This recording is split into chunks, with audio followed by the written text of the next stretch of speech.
आपल्या मर्जीतील माणसाला फायदा पोहोचवण्यासाठी थेट सरकारी नियमांची मोडतोड केली जात असल्याचा प्रकार सिडकोमध्ये घडत असल्याचं बोललं जात आहे। याबद्दल सिडकोचे एमडी आणि संचालक विजय सिंगल यांच्यासोबत आणि सिडको प्रशासनाच्या वतीने माहिती घेण्याचा प्रयत्न केला, मात्र अद्यापपर्यंत कोणतीही प्रतिक्रिया मिळाली नाही। त्यामुळे या प्रकरणामध्ये सिडको काही लपवण्याचा प्रयत्न करतंय का असा प्रश्न देखील उपस्थित होतोय। आणि या संदर्भात आढावा घेतलाय आमच्या प्रतिनिधी आकांक्षा देशमुख यांनी। पाहूयात।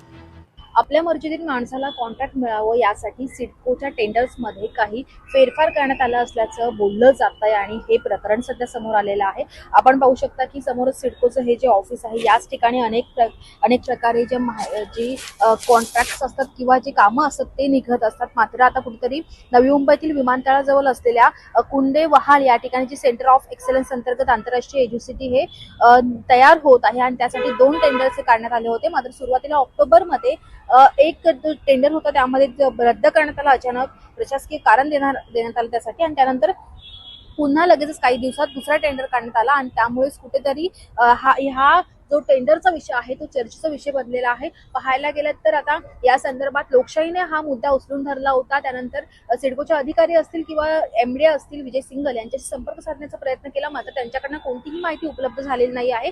त्यानंतर पीआरओशी देखील संपर्क साधण्याचा प्रयत्न केला, मात्र कोणतीही माहिती अद्याप आपल्याकडे आलेली नाही आहे। त्यामुळे कुठेतरी ही दिशाभूल करतात का सिडको यावर कधी स्पष्टीकरण देणार हे देखील पाहणं तितकंच महत्त्वाचं असेल। नाहीतर त्याचसोबत पाहायला गेलं तर आता जे सिडको हे नगरविकास खात्याच्या अंतर्गत येत आहे आणि नगरविकास खातं हे एकनाथ शिंदे यांच्याकडे आहे। त्यामुळे आता एकनाथ शिंदे यावर काय प्रतिक्रिया देतात किंवा उच्चस्तरीय चौकशी होते का हे देखील पाहणं तितकंच महत्त्वाचं असेल।